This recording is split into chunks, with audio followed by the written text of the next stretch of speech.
Welcome everybody. As you all know, Krita team is working really hard to create Krita 5 final release. The more testing, the better Krita release we get. So today we are going to learn how to use Krita 5, how to import the bundle in Krita 5 in a safe way, how to come back to Krita 4 if needed, and also how to use the new RGBA-wet brushes with the demo with painting tips. Are you ready? Let's go! If you want to test Krita 5 in a safe way, you have to make a backup. To do that, you create a folder here and Krita 4 backup. And I just move these files to this folder, okay? And everything is saved. Start. And you can see how it's creating all the folders that Krita needs to run the software, okay? So the first time it takes a bit longer, but then it's really fast.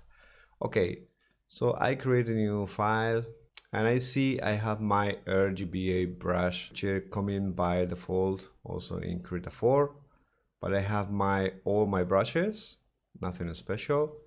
And I go to the RGBA mode because I'm going to load the RGBA-wet bundle. So to do that, I go to the settings and I go to manage resource libraries, and then I go to the import and look for the bundle in the right folder. Okay, I have in my desktop previously downloaded, so I import this bundle into the resources. And now I see that only 2 presets are loaded. So remember, this is a beta, so probably this will be fixed in the final release. Okay, so I close and I realize that the brushes are already there, but I have to restart to get everything correct. And you can see now Krita start faster. It's about 5 seconds if I remember well. So I go to new file, create, and yeah, you have in the RGBA section all your brushes available for you. As a side note, you can notice how my UI is a bit different. By default, Krita will start in this default mode, but you can create workspaces. You can modify Krita as you want. And now, if you want to use Krita 4 again, you just only have to move these files from the Krita 5. I'm going to move this and go to my backup folder, move the files or copy files to have the backup for another time, and I just go to Krita 4. As you can see, is loading. I can see that all my brushes from different bundles are loaded here. Now it's time for the painting. And a lot of people in the YouTube comments have been asking about real-time painting. And I'm going to present this new bundle of brushes that I have prepared for detail painting with traditional looking style. So let's go with the painting, and I'm creating a fast sketch. And as you can see here, I'm really fast blocking with this brush at this size, and it's the default. Now I'm painting this. I start my vegetation using just pure green, a pure dark green, and then I move to the light. So I have the establishment of the vegetation in the painting. I'm going to paint just like here, maybe around here, and you can see I'm using a lot this kind of brush stroke, okay, because it creates interesting shapes. I'm not using this sliding brush stroke at the moment, okay, because I need organic shape. Paint sky like this, and I can select green and I can paint I don't have to wait for the dry state like I do in my oil paintings. But you can see I'm defining just a bit the sky, changing the brushstroke direction, and I do this because I enjoy it and at the same time it's more interesting. And as you can see, I can just soften a bit if I adjust this and select the green color and make something like this, and adjust the opacity maybe like this. It's like blurring. It's not like esfumato, but it's something similar. Okay, I'm going to paint the walls, and I can use this brush because it's very good to create edges. As you can see, if you have tilt available, you can create these flat brush strokes, but with this direction. And if you are not tilt supported device, it's something like this. You have no rotation. But anyway, if you are in this situation, you can go in the right click and you can change the angle really fast here. So imagine you want to create fast couple of strokes here and there in this angle, and you can do it. And now you want to change, you can do two things. You can go to this button, or you can go to the reset button, and you have again the initial state of the brush. And as you can see, the dimensions of the painting is like DNA4. I'm going to paint the roof. I love that brush because it's so creamy and it drags the color. If I'm painting in an area where I have already painted, you can see the behavior is a bit different. For the moment, I leave this red. I need more vibrance here. But at the moment, I'm going to leave that as it is. And you can see even the erasure, if I use over a painted surface, is moving the painting and filling the gaps because you are dragging the painting. But if you press harder, you are deleting the painting. Okay, and we continue on the next part. So now I'm going to define a bit the door, but for now I'm going to use not so saturated Raymond, and I just paint with this brush, which is really interesting because it creates all these like impasto effect. And I'm going to just cut this a bit, place a shadow, in purples, deep blues, and that's the reason I have the flat brushes to create this kind of contours. And now I need to create the shadow for the door, and it's like the warm color, but at the same time I'm cooling down, and I create the contrast, the lighting effect here, because if there is a shadow, there needs to be a light. So the light is hard. It's a shiny day. I'm going to just make dark here, and maybe it's like plumbery at this distance. It's something like the window is more integrated, more ancient, surrounded by vegetation. I need blue. Why blue?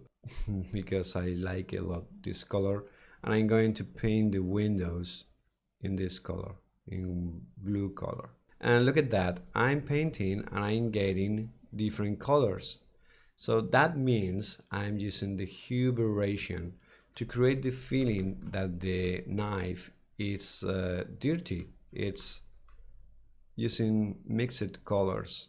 Then I will paint more vegetation, so it doesn't really matter too much. Maybe I'm going to put this not so warm. It's like you are not watching the privacy.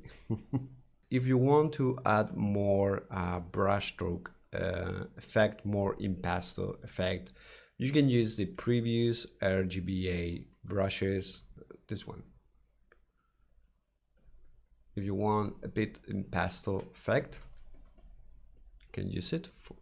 And this is like Vellum. So if you need to create darker part, shadow, but not mixing the colors, you can use this. And I can use this with this, and I get this dry brushstroke. So we can combine this dry RGBA with this wet RGBA. It's at your taste, okay? And if you need to place details, you can use this brush, which is prepared for that purpose. It's only to create details, these dark lines, and you can create sharp lines like this. And this produces the effect that is integrating the shadow in the area with more light effect, okay? And I'm going to start to refine the painting right now. And I'm going to paint some beautiful flowers. And this is difficult to do without creating the pattern, this kind of pattern, human pattern. Organic things are more random always. So I can create, maybe I reduce this and combine with orange. They're too much right now, and I'm going to just select, or this green, which is one of my favorites, but I'm going to start just for another that is not so rough at the first moment, because I want to create middle light. And now I increase the size to create this kind of effect that you can see here, okay? So now you start to put something like this, and you get beautiful mixing with the previous color.